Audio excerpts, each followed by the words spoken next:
Okay, welcome in. I'm now going to be making my previews for week 9 of the NFL season.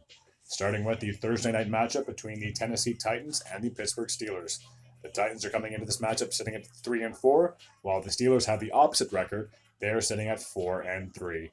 As much as I want to give the Steelers the advantage in this matchup, and I believe they could easily win, I just have a hunch that the Titans might be able to pull off a bit of an upset, especially after they played so tremendous last week, especially now that they have their new quarterback and they sat Tannehill.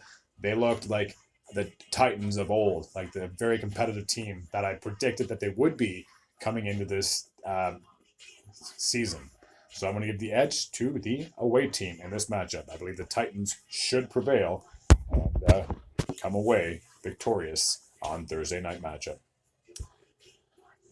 The next one takes place, or all the rest of them take place on Sunday, and obviously the one Monday game as well. So we will take a look at the first scheduled game, and it's probably going to be a very intriguing game to say the least, as we have two teams that are ahead of their respective divisions in the Miami Dolphins and the Kansas City Chiefs. For the Dolphins, they're sitting at 6 and 2, as are the Chiefs. The Dolphins coming off a win last week. The Chiefs are obviously coming off a crushing loss to the Broncos, and they're going to look to try to rebound now that they're back at home. I want to give the edge to the Chiefs, but I believe Tyreek Hill, obviously being a former member of the Chiefs, is going to try to, torch his old team. And Tua is playing absolutely out of this world, MVP caliber, if I may say so. He's got to be at least in the top 5 in votes. But I'm going to give the edge to the Miami Dolphins. I just believe this is their year to finally shine and prove everybody else wrong that they're no joke. And having, like I said, having a threat with Tua and Hill at your helm, it's almost borderline unstoppable.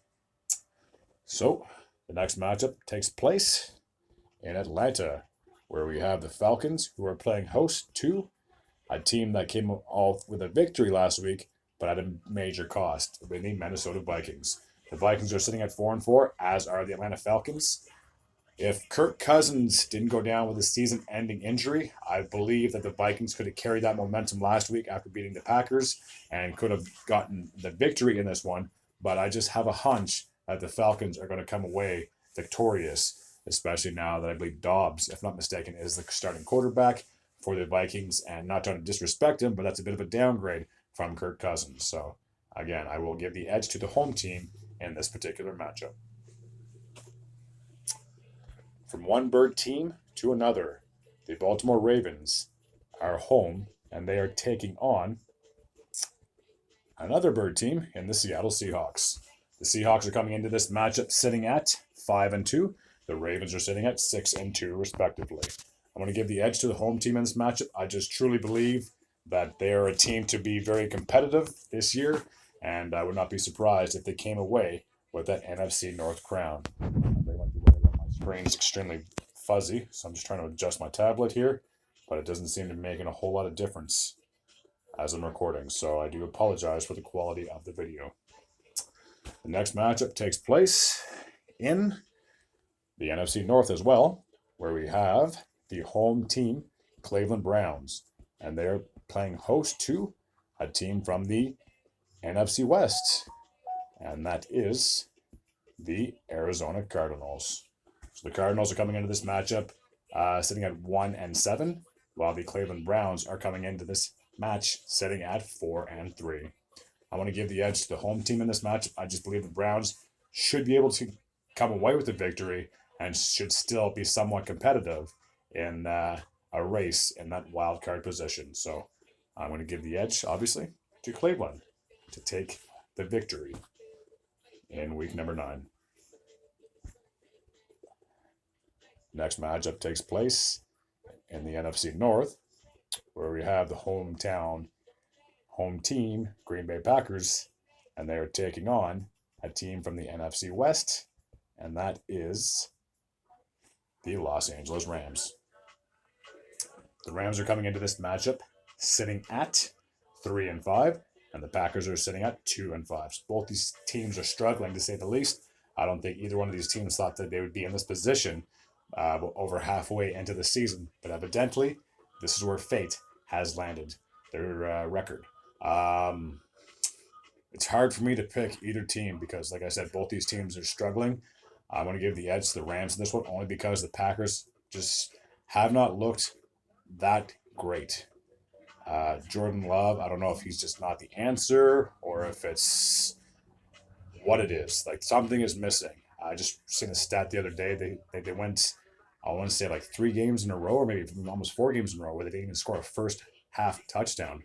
And if you don't get any touchdowns, let alone a first half touchdown, you might only get 6 points, 9 points, respectively, by halftime, and that's just not going to cut it, especially in this league. So I'm going to give the edge to the Los Angeles Rams.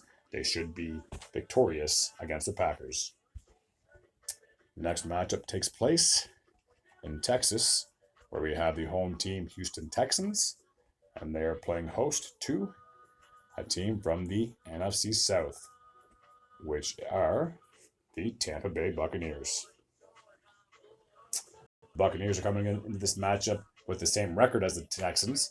They are both sitting at 3-4, respectively. As much as I want to give the edge to Houston in this matchup because they've actually been quite surprisingly good, or not as bad as I thought they would be, I just feel that the Buccaneers probably are going to come away or steal a victory and get their record back to 500. So I will pick the Buccaneers over the Texans in this particular match. Our next one takes place in the AFC East, where we have the hometown New England Patriots, and they are taking on the Washington Commanders. The Commanders are coming into this matchup sitting at 3-5. The Patriots are sitting at 2-6. So neither of these teams are playing up to the standards that a lot of people may have expected. But I mean, when you for the Patriots aspect, when you go from having a Hall of Fame quarterback to Mac Jones, it's a bit of a downgrade, in my opinion. And as for the Commanders, they got off to a decent start, but I believe they're on a bit of a losing streak, to say the least. Don't mind me. I'm just, again, trying to adjust the camera on this tablet here. I don't know why sometimes it looks fantastic and other times it looks just like absolute crap. Come on. I gotta hold it up, really? Come on. Oh, this is terrible. Whatever. At least you can still kind of see the logos. Oh, it's blurry now. Good grief. Come on. Okay, I'm not gonna touch it. I'm just gonna leave it alone. So I'm gonna give the edge to the Patriots, even though I've been saying nothing but negative things. Again, it's hard to look at both these teams and think one's gonna be dominant over the other. This might be a close matchup, but hey, I'm gonna give the edge to the hometown Pats in this particular matchup. Our next one takes place in New Orleans, and they are playing host to the Chicago Bears. There, that looks a little bit better. The Bears are sitting at 2-6. The Saints got back to 500. They are sitting at 4-4. I'm going to give the edge to Derek Carr and company. They need consistency. Like they need back-to-back wins if they want to be able to be competitive in that NFC South division. They have the same record as the Falcons. Obviously, the Buccaneers are only a game behind them. So it's going to be a very close contest in that NFC South, to say the least. But I will give the edge to the Saints. They should get a victory over the Bears. Speaking of the NFC South, we have the Carolina Panthers, and they are taking on the Indianapolis Colts. So the big news for both these teams are one, for the Panthers, they finally got their first win of the season, so there's no longer any winless teams on the 2023 year. And obviously for the Colts, losing Quentin Richardson, their quarterback, potentially quarterback of the future, in my opinion, is obviously out for X amount of games. So both these teams are going to be struggling, to say the least. If I could pick a tie, I probably would. I realistically would, but I'm not a big fan of ties. I'll say the Colts, only because it took the Panthers 8 weeks to finally secure a victory, whereas the Colts already had three victories up until this point. So if I had to make a wager, I'd say go with Indy, I guess. The next matchup takes place in Nevada, where we have the Las Vegas Raiders, and they are playing host to a team that is not living up to their expectations, especially after they were so successful just a season ago. The New York Football Giants, they are sitting at 2-6. The Raiders are sitting at 3-5. The big news for the Raiders there, just found out yesterday, was they let go of their head coach. Not big surprise, as that was his second stint in the NFL as a head coach, and Josh McDaniels, I guess I should say. And ironically, both teams that he did coach were in the AFC West. First it was the Broncos, now it was the Raiders. I believe that I don't think he's going to have any chance moving forward to be a head coach unless there's just absolutely no candidates out there, or another team is just crazy enough to hire him. I really don't see. I can see him maybe going back to being an offensive coordinator, maybe like a quarterback's coach, because he did have success when he was with Belichick and company. But on his own, he has not been the coach that the Raiders were expecting. But I'm going to give the edge to the Raiders in this matchup, even though, like I said, I'm kind of talking smack about the team, and they're not doing that great. But the Giants are just doing a little bit worse. So I'm going to give the edge to the home team in this matchup. One more game on Sunday afternoon. And in my opinion, this is probably going to be the game of the week, as you have two teams in the NFC East who are looking dangerously good coming into this contest. You have the Cowboys, they are sitting at 5-2, while the Philadelphia Eagles are sitting at 7-1. As I said, this is probably going to be the game of the week in just my personal opinion, and I'm going to give the edge to the home team in the Philadelphia Eagles. I believe they've been dominant all season. I don't think it's going to be a runaway, because these Cowboys aren't a joke either. So I think it's going to be very competitive. Hell, this could be like an overtime game. Could come down to like a late fourth quarter touchdown field goal kind of scenario. I believe both defenses will rise to the occasion. I don't see one team running away with this contest. But I've said many times, and I've ended up biting my tongue as well. But I just truly, honestly think this is going to be one of the better matchups we've seen thus far. The Sunday night game, very intriguing. We have one team that is coming in absolutely hot, and we have another team that has been inconsistent, to say the least. And these two teams are more than familiar with each other, as obviously they've faced off in the postseason just a season ago. The Buffalo Bills are heading into Cincinnati to take on the Bengals.